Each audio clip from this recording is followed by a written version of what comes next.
Hello friends, नमस्कार. मी Bharat Savalwade, Latthe education society Sangli संचलित Sangli high school Sangli या ठिकाणी सध्या मी विज्ञान शिक्षक म्हणून कार्यरत आहे.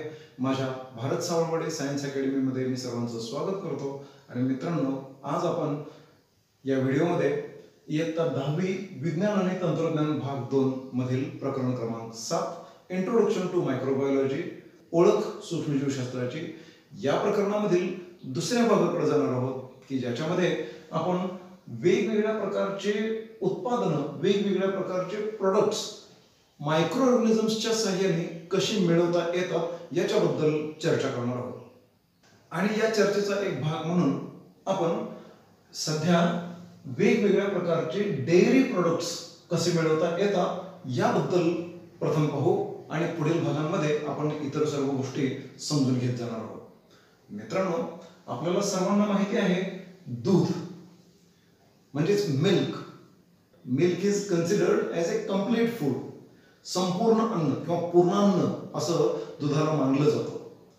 परंतु मित्रांनो, दुधाचा एक प्रॉब्लेम आहे. Milk is a perishable food item. That means it can get spoiled.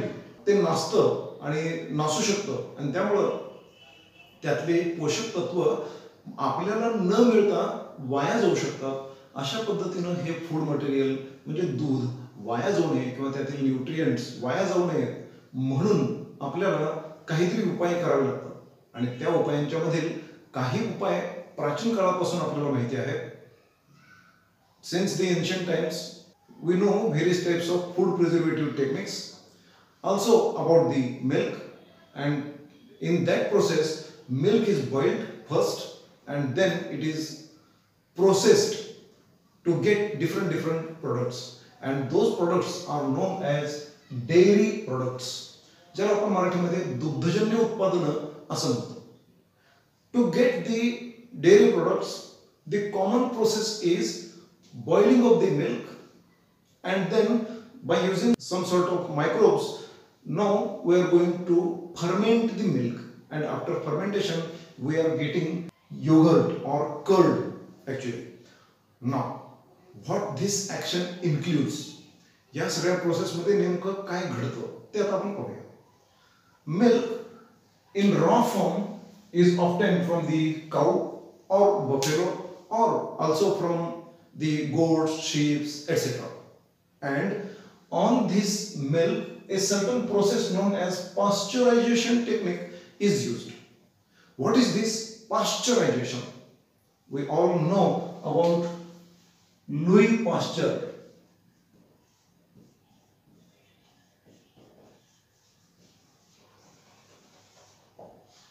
Louis Pasteur was a microbiologist.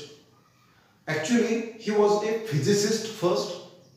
Then, due to some interests, he entered into the chemistry, and then due to some interests he introduced himself in microbiology. म्हणजे एका tartaric ॲसिडच्या अभ्यासाचा सुरुवात केल्यानंतर tartaric ॲसिडचे crystals दोन वेगवेगळ्या प्रकारचे सापडले, आणि त्या दोन वेगवेगळ्या प्रकारच्या क्रिस्टल्सच्या सोल्युशन्स मधून ज्या वेळेला प्लेन पोलराइज्ड लाईट यांनी पाठवले, त्यावेळेला काहींच्या मधून ते प्लेन पोलराइज्ड लाईटची प्लेन बदलून ते राईट साईडला झुकले आणि काहींच्या मध्ये लेफ्ट साईडला झुकले. आणि त्यामुळं हे असं का घडतं याचा अभ्यास करत असताना ते केमिस्ट्रीमध्ये आले. म्हणजे केमिस्ट्रीमध्ये त्यांचे काही गुणधर्म बदलतात का असा अभ्यास करत होते. आणि असा अभ्यास करता करता एका त्यांच्या विद्यार्थ्याचे पालक मद्य निर्मितीचा व्यवसाय करत होते आणि त्यांच्यामध्ये काही कॅन्स खराब होत होते. आता ते नेमकं का होत होते हे पाहण्यासाठी त्यांनी लुई पाश्चरला बोलवलं. आणि लुई पाश्चर जेव्हा त्यांच्या त्या अभ्यासासाठी गेले, त्यावेळेला त्यांना असं लक्षात आलं की काही टँक्समध्ये कोणताही प्रॉब्लेम नाही, तिथं इथेनॉल व्यवस्थितपणे तयार होतो आणि त्याच्यामध्ये सापडलेला मायक्रो ऑर्गॅनिझम सॅकरोमायसिस म्हणजे ईस्ट सेल हे व्यवस्थितपणाने दिसले. परंतु जिथं स्पॉइलिंग झालेलं आहे तिथं मात्र काही वेगळे ऑर्गॅनिझम सापडले आणि तिथं लॅक्टिक ऍसिड तयार होतं असं त्यांना लक्षात आलं. आणि तिथं मग ते लॅक्टिक ऍसिड तयार करणारे जे बॅक्टेरिया आहेत ते आयसोलेट करून त्यांची ग्रोथ केल्यानंतर ते जेव्हा एखाद्या कुठल्याही शुगर सोल्युशनवर सोडले तर त्यांच्यापासून तिथं लॅक्टिक ऍसिड तयार व्हायला सुरुवात झाली. म्हणजे लॅक्टिक ऍसिड बॅक्टेरिया हा प्रकार काय असतो हे पहिल्यांदा समजलं. त्याचबरोबर सॅकरोमायसिस सेरिवेशिये याच्याबद्दल सुद्धा त्यांना त्यावेळेला माहिती मिळाली होती. आता प्रश्न असा झाला की सॅकरोमायसिस सेरिवेशियेच्या कामामध्ये अडथळा निर्माण करणारे जे लॅक्टोबॅसिलस आहेत त्यांना मारण्याची जी टेक्निक आपण मिळवली तर स्पॉइलेज होणार नाहीये, म्हणजे त्या मटेरियलची खराबी होणार नाहीये. म्हणून त्यांनी एक टेक्निक शोधून काढली की ज्या टेक्निकमध्ये त्या मटेरियलमध्ये असणारं जे काही ऑर्गॅनिक मटेरियल असेल, फूड मटेरियल असेल ते खराब होणार नाही, पण त्यातले मायक्रो ऑर्गॅनिझम्स मात्र मारले जातील. And that technique is known as pasteurization technique. नाव पाश्चरायझेशन टेक्निक, ज्याला पाश्चरीकरण प्रक्रिया असं आपण म्हणतो, त्याचे आणखी वेगवेगळे जवळजवळ 7 एक वेगवेगळे प्रकार आहेत. पण ठळक महत्वाचे जे आपल्याला समजण्यासारखे आहेत किंवा सर्वसामान्यपणे वापरण्यासारखे आहेत ते आहेत 2. LTLT, low temperature long time. याच्यामध्ये 62.5 अंश सेल्सिअस टेम्परेचर मेंटेन करायचं आहे 30 मिनिटापर्यंत. सर्वसाधारणपणे आपल्या घरोघरी जे दूध तापवण्याची प्रक्रिया होते ती या प्रकारची असते.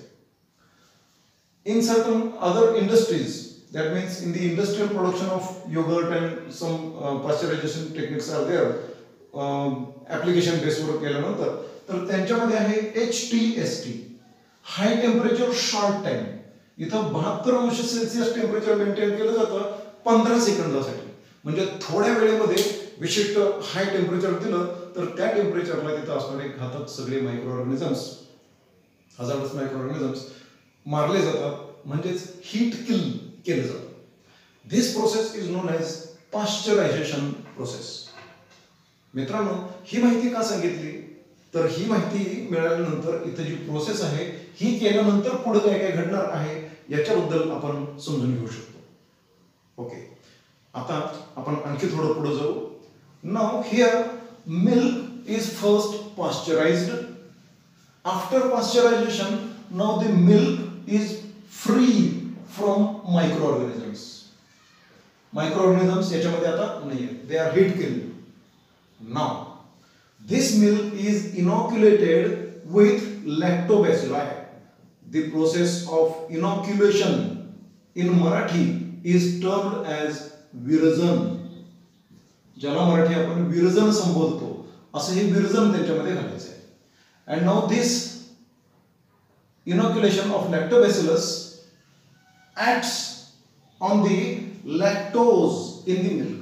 दुधामध्ये असलेल्या लॅक्टोज वर त्यांची अभिक्रिया होते, लॅक्टोजचं फर्मेंटेशन करायला सुरुवात करतात and this lactose is converted into lactic acid. Now as the lactic acid is increased in the milk, the amount of lactic acid causes the change in pH. The pH starts to be reduced, and due to this acidic pH, now the casein protein which is present in milk starts to be coagulated. त्याचं coagulation होणं सुरुवात होते, ज्याला मराठीमध्ये आपण क्लथन म्हणतो. अशा प्रकारची क्लथनाची प्रक्रिया होते, म्हणजे आळणं, ज्याला मराठीमध्ये आपण आळणं असं प्रक्रिया म्हणतो. म्हणजे त्यातून पाणी बाजूला जाईल आणि हे प्रोटीन सॉलिड स्वरूपामध्ये बाजूला यायला लागेल. अशा प्रकारची ही प्रोसेस होते आणि अशा प्रकारचे कोॲग्युलेटेड केसिन प्रोटीन म्हणजेच योगर्ट किंवा दही. योगर्ट आणि दही याच्यामध्ये एक स्लाइट फरक आहे छोटासा, पण सर्वसाधारणपणे आपल्या भारतीयांच्या दृष्टीनं दोन्हीला दही असंच संबोधलं जातं. तर मग ही योगर्ट निर्मितीची किंवा कर्ड निर्मितीची म्हणजेच दही निर्माण करण्याची जी प्रक्रिया आहे ही प्रक्रिया आपल्याला नक्की लक्षात आली असेल. पण मित्रांनो, याच्यामध्ये एक खबरदारी घ्यावी लागेल की हे जे दूध आहे की ज्याच्यामध्ये आपण लॅक्टोबॅसिलस इन्सर्ट करणार आहोत हे थोडंसं उबदार असलं पाहिजे, म्हणजे कोमट असलं पाहिजे, जास्त गरम नको आहे आणि खूप थंडही नको आहे. एक विशिष्ट टेम्परेचर मेंटेन झालं असणं आवश्यक आहे, round about 37 degree Celsius temperature. ज्या ठिकाणी घरगुती ठिकाणी हे जर करत असू तर आपण थोडंसं त्याला गरम केलं तर हा भाग होऊ शकतो, परंतु जर व्यावसायिक प्रोडक्शन करायचं असेल तर आपल्याला 37 degree Celsius temperature continuous maintain करावं लागेल. तर मित्रांनो, अशा पद्धतीनं दही किंवा योगर्ट तयार होत असताना इथं ज्या पद्धतीनं लॅक्टिक ॲसिड तयार झालेलं आहे, म्हणजे लॅक्टिक ॲसिडमुळं त्याच्यामध्ये आंबट चव, ज्याला आपण सोर टेस्ट म्हणूया, अशी टेस्ट येते. त्याचबरोबर यामध्ये diacetyl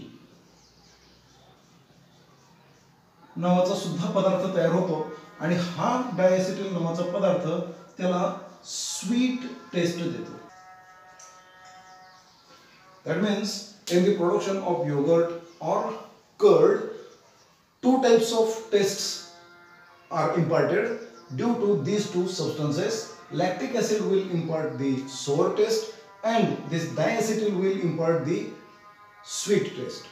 Likewise, here taste changes, consistency or the texture of the milk also changes. Originally milk is a liquid material, but after coagulation it becomes a semi-solid material, and therefore its color, its texture, its taste, all the factors get changed. मित्रांनो, अशा पद्धतीनं हे बदल घडवून सुद्धा त्याच्यामधील nutrient जे आहेत, न्यूट्रिशनल व्हॅल्यू जे आहेत, हे न्यूट्रिशनल व्हॅल्यू मात्र बदलत नाहीत आणि म्हणून ह्या प्रक्रिया फायदेशीर ठरतात. यानंतर आपण मित्रांनो पुढील भागाकडे जाऊया. Yogurt products. योगर्ट म्हणजे दहीच, परंतु एक थोडासा वेगळा प्रकार आहे. इथं फक्त लॅक्टोबॅसिलसच वापरले जातात असं नाहीये, तर लॅक्टोबॅसिलसच्या जोडीला आणखी एक मायक्रोऑर्गॅनिझम वापरलेला आहे असं आपल्याला लक्षात येईल. तर इथं first of all we have to take the milk, we have to boil the milk, and after boiling now we are inoculating this milk with this Streptococcus thermophilus bacterial strain and Lactobacillus delbrueckii strain in 1:1 proportion. एकाच एक प्रमाणामध्ये हे दोन्हीही बॅक्टेरियांचं प्रमाण घ्यायचं आणि अशा प्रकारे ते एकत्र केल्यानंतर त्यांचं इनॉक्युलेशन म्हणजे त्यांचं विरजन या दुधामध्ये सोडायचं आहे. अशा पद्धतीनं हे सोडल्यानंतर त्याचं जर टेम्परेचर 37 डिग्री सेल्सिअस पर्यंत मेंटेन केलं तर आपल्याला पुन्हा एकदा या ठिकाणी लॅक्टिक ॲसिड तयार झालेला मिळेल आणि त्याचबरोबर ॲसिटाल्डिहाइड सारखा एक पदार्थ सुद्धा त्याच्यामध्ये तयार होणार आहे. नाव again the lactic acid as it is a acidic substance, it will help the milk proteins to coagulate और टू जेल आउट, म्हणजे घट्ट व्हायला लागणार आहे. बाकीचं पाणी बाजूला जाणार आहे. Also the acetaldehyde like substances will also impart some different types of taste. Now these two substances will help to increase the taste. Also its consistency will change out. म्हणजे आधी जे पातळ असलेलं दूध असतं ते आता जेल आउट झालेलं आहे किंवा घट्टसर झालेलं आहे आणि अशा पद्धतीने त्याची कन्सिस्टन्सी बदलते, टेक्स्चर बदलतं, स्वाद बदलतो, सगळ्याच गोष्टी बदलतात, परंतु न्यूट्रिशनल व्हॅल्यू मात्र मेंटेन राहते. अशा पद्धतीच्या या योगर्टमध्ये आता आणखी काही वेगवेगळ्या प्रकारचे फळांचे रस वगैरे घालून त्यांना वेगवेगळ्या प्रकारचे फ्लेवर किंवा वेगवेगळे स्वाद देण्याचा प्रयत्न केला जात असतो. त्याचा एक प्रयत्न म्हणून या ठिकाणी पुस्तकामध्ये उल्लेख आहे स्ट्रॉबेरी योगर्ट, बनाना योगर्ट या पद्धतीनं. म्हणजे ह्या फळांचे ज्युसेस त्याच्यामध्ये घालायचे, त्यांचे फ्लेवर त्यांना द्यायचे आणि त्या पद्धतीनं त्याला चविष्ट बनवून ते मार्केटमध्ये प्लेस करायचे. मित्रांनो, आपला पारंपरिक श्रीखंड हा सुद्धा अशाच प्रकारचा आहे. तो सुद्धा याचाच एक प्रकार म्हणायला हरकत नाही. जर श्रीखंड असा असेल तर मग आम्रखंड सुद्धा याच लाईनमध्ये आला. जर आम्रखंड असेल तर मग यांना काय म्हणता येईल हे आपण सुद्धा ठरवू शकतो. तर अशा पद्धतीनं तयार झालेलं ही जी काही दही असेल किंवा जे योगर्ट आहे, हे योगर्ट दीर्घकाळ टिकावं यासाठी त्याचं पुन्हा एकदा पाश्चरायझेशन करावं लागेल. We have to pasteurize this yogurt again so as to increase its shelf life.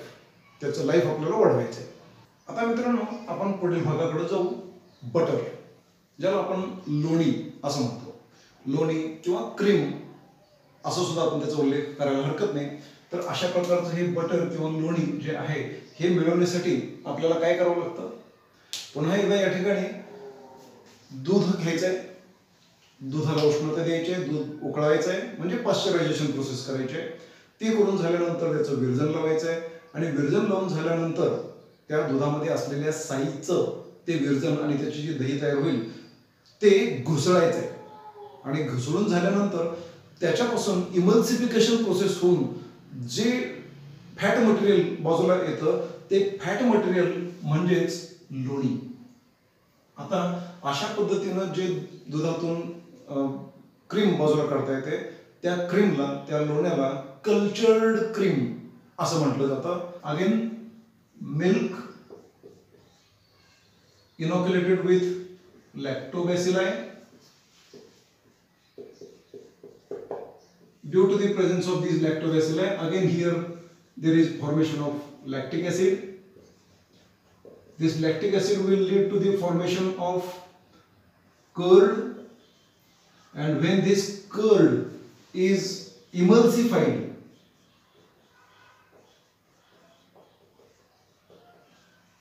then after emulsification fatty acids are taken out of this solution, and these fatty acids are nothing but the cream. This is a cultured cream. म्हणजे इथं culture वापरून त्याचं curd production करणं आणि त्याच्यानंतर त्याचं emulsification करणं याच्यातून मिळवलेलं हे क्रीम आहे, म्हणून याला कल्चर्ड क्रीम असं म्हटलं जातं. याशिवाय आणखी एक प्रकारचं क्रीम आहे स्वीट क्रीम. या स्वीट क्रीम मध्ये मात्र दुधाला उष्णता देणं, त्याच्यामध्ये कल्चर करणं, त्याच्यापासून दही मिळवणं वगैरे या सगळ्या गोष्टी टाळल्या जातात. Instead of that means in this process to obtain the sweet cream, the fermentation of milk, production of lactic acid, curd, emulsification, all these processes are avoided. Instead of that, now the milk is subjected for centrifugation. Here the rotary tank is there, and in which milk is placed, and this tank is rotated continuously. And due to the continuous rotation of this tank, due to the centrifugal force, all the cream which is present in the milk get deposited on the walls of this container. That fat material is collected, and now this fat material is known as sweet cream. आणि अशा पद्धतीनं उष्णता वगैरे न देता, culture वगैरे न करता हे जे बाहेर काढलेलं क्रीम आहे त्याला स्वीट क्रीम म्हटलं. याच्याबद्दल आपण आता पाहिलंच. साहजिक आहे यामध्ये उष्णता दिल्यामुळे होणारे जे बदल आहेत ते बदल झालेले नाहीत. कल्चर केल्यामुळे त्यांच्यामध्ये बायोकेमिकल चेंजेस जे होतात तसेही बदल झालेले नाहीत. It is just a cream. आणि अशा प्रकारचं हे क्रीम काढून घेतल्यानंतर जे दूध शिल्लक राहिलेलं असतं की ज्याच्यामध्ये फॅट कंटेंट खूप कमी झालेलं असतं, दुधातले स्निग्धांश खूप कमी झालेले असतात, अशा प्रकारचं जे दूध असतं त्याला स्किम्ड मिल्क असं म्हणतात.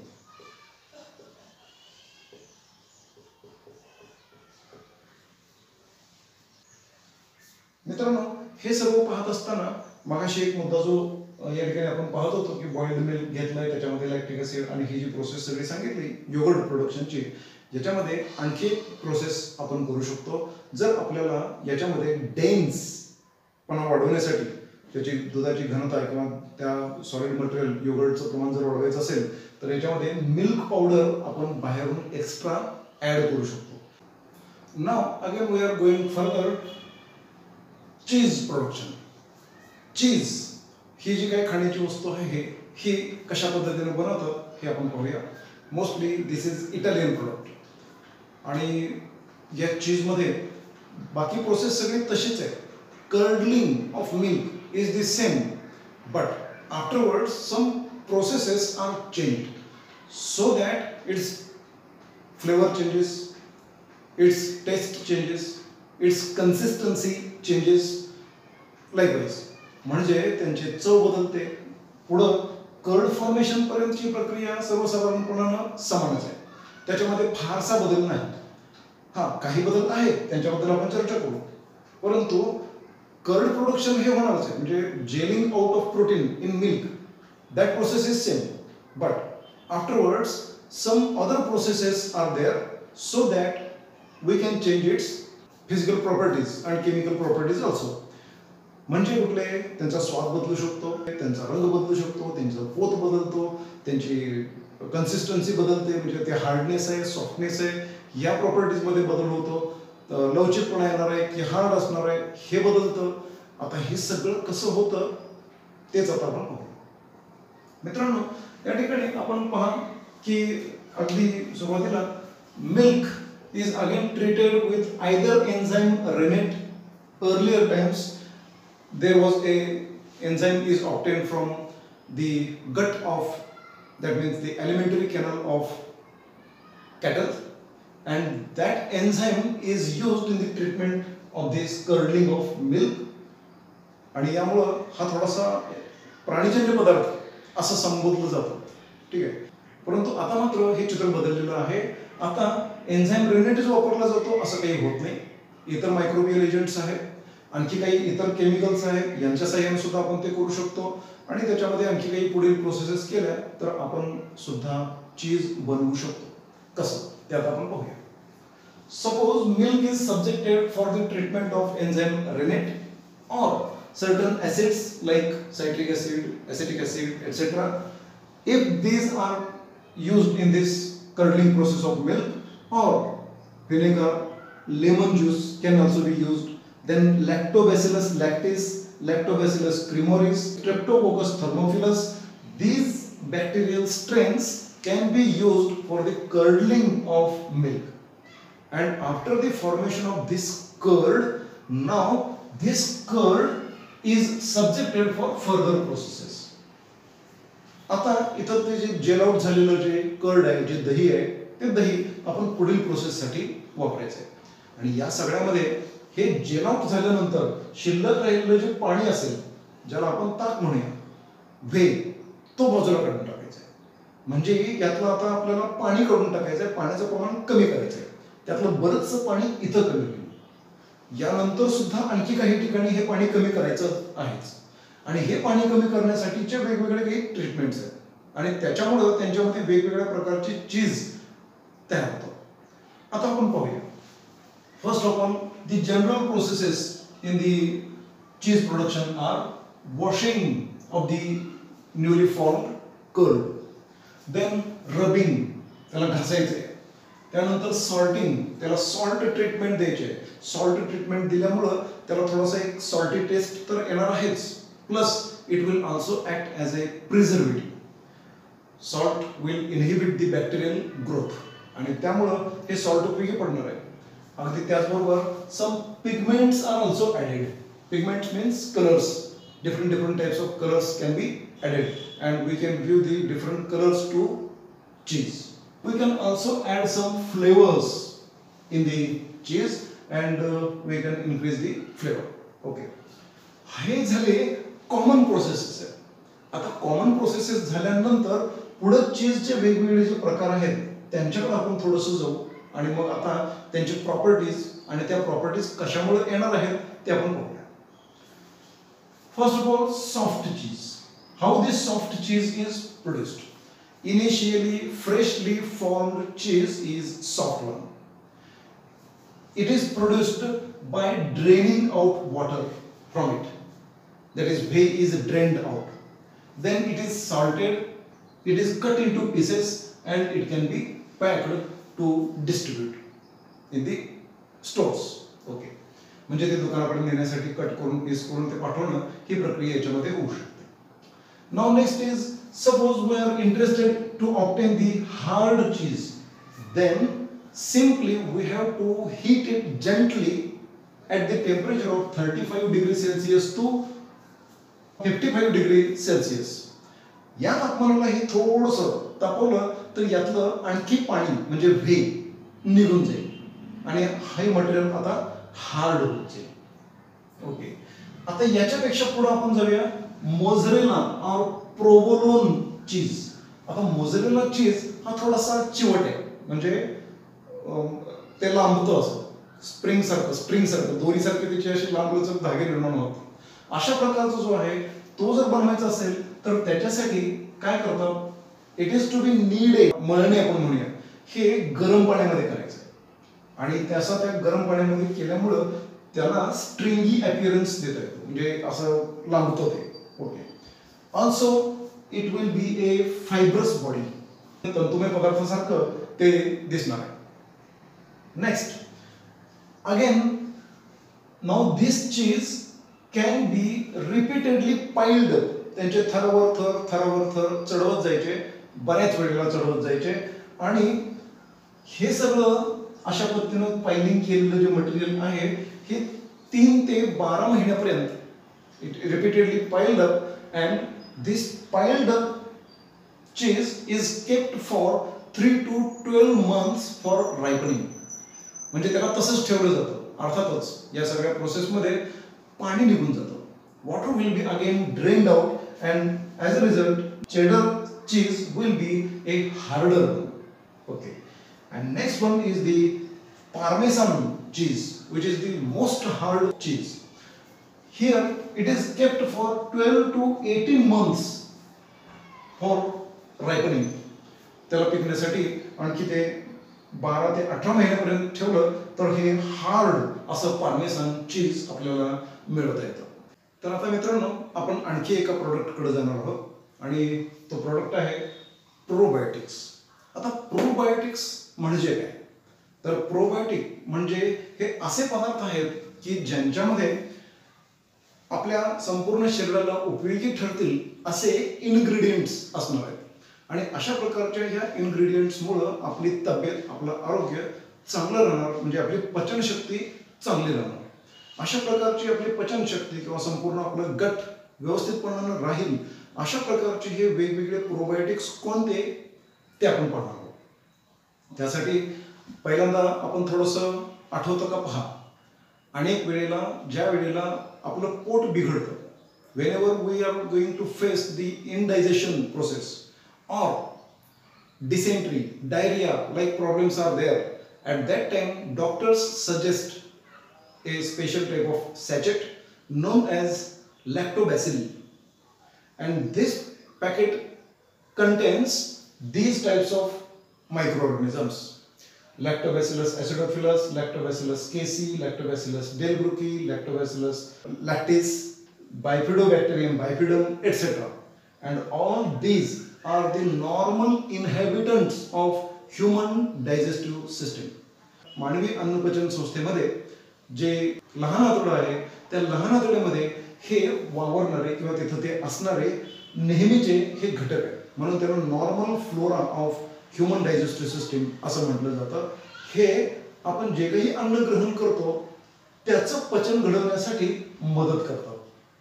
Plus they also inhibit or kill the harmful microorganisms like clostridium वगैरे सारख्या जे एंटेरोटॉक्सिन तयार करणार आहेत अशा प्रकारच्या ह्या क्लॉस्ट्रिडियम स्पेसिस ना नष्ट करणारे or they are killed by these microorganisms. अशा पद्धतीनं म्हणजे जे त्रासदायक ठरतात त्यांना नष्ट करायचं आहे आणि ज्यांच्यापासून आपल्याला शरीराला काही न्यूट्रिएंट्स मिळणार आहेत ते आपल्या शरीराला मिळवून द्यायचं काम करणार आहेत आणि म्हणजेच हे आपल्या आरोग्याला चांगले असलेले घटक आहेत। अशा प्रकारच्या मायक्रोऑर्गॅनिझम्सचा वापर करून घेऊन तयार केले गेलेले जे वेगवेगळे प्रोडक्ट आहेत ह्या सगळ्या प्रोडक्ट्सना आपण प्रोबायोटिक्स असं संबोधतो। आता या प्रोबायोटिक्स मध्ये काय काय असू शकतं, which are the probiotic foods? Let us see here, out of which one of them is yogurt. योगर्टचा आपण आता अभ्यास केलेला आहे, तो एक प्रकार आहे। योगर्ट बद्दल सांगायचं झालं तर प्राचीन काळापासून आपण हे योगर्ट ओळखतो, आपल्याकडे त्याला आपण दही असं संबोधतो आणि हे जे काही दही आहे किंवा हे जे योगर्ट आहे हे योगर्ट म्हणजे काय आहे, आपण महाभारतामध्ये श्रीकृष्ण यांचा अभ्यास केलेला आहे किंवा त्यांच्याबद्दल आपण ऐकलेलं आहे। त्यांना लहानपणापासून दही आणि भात खूप आवडायचा, तर कृष्णाला दही आणि भात खूप आवडायचा, ठीक आहे, चवीला ते छान लागतं, त्याचे कारण वेगवेगळे आता आपण बघितले ते तर आहेच, परंतु त्यामुळं आरोग्य इतकं सुंदर राहिलं आणि जवळजवळ 100 पेक्षा जास्त वर्षे ते जगले असा उल्लेख आहे. ओके, हे तिथं जे उल्लेख आहेत ते तर आहेतच. त्याशिवाय नवीन एका संशोधनातून सुद्धा असं लक्षात आलेलं आहे, तुर्कस्तानमध्ये एका ठिकाणी एका विशिष्ट परिसरामध्ये एका खेड्यामध्ये 100 पेक्षा जास्त वर्षे वय असताना सुद्धा जिवंत असलेली जी माणसं आहेत त्यांचा सर्वे केल्यानंतर त्या सर्वांच्या मधून समोर आलेली एक गोष्ट आहे की ते सर्वजण योगर्ट खात आहेत किंवा दही खात आहेत. आणि दही खात आहेत म्हणून म्हणजे त्यांचे प्रोबायोटिक इफेक्ट्स आहेत म्हणून त्यांचं आरोग्य उत्तम राहिलेलं आहे. Obviously yogurt is a probiotic substance. Next is kefir. शेळीच्या दुधापासून जे योगर्ट मिळवलं जातं किंवा जे दही बनवलं जातं त्याला आपण म्हणतो केफिर. त्याचबरोबर या ठिकाणी सोरक्रॉट, कोबीचं लोणचं याच्यामध्ये सुद्धा हे प्रोबायोटिक सबस्टन्सेस घातलेले आहेत. त्यानंतर डार्क चॉकलेटमध्ये आहे मिसो सूप की जे सोयाबीन पासून बनवलेलं आहे. सोयाबीन क्रश करून त्याचा जो सूप बनवलं जातं ते म्हणजे मिसो सूप, जापनीज प्रोडक्ट आहे. त्यानंतर पुढे आहे पिकल्स वेगवेगळ्या प्रकारचे, त्यांच्यामध्ये ह्या सगळ्या प्रोबायोटिक सबस्टन्सचं ॲडिशन झालेलं आहे. वेगवेगळ्या प्रकारचे इडिबल ऑइल्स जे असतात ते सुद्धा प्रोबायोटिक्स म्हणून काम करतात. कॉर्न सिरप, आर्टिफिशियल स्वीटनर्स, कृत्रिम गोडी देणारे पदार्थ, just for example we can say aspartame etc. These are produced by the process of probiotics.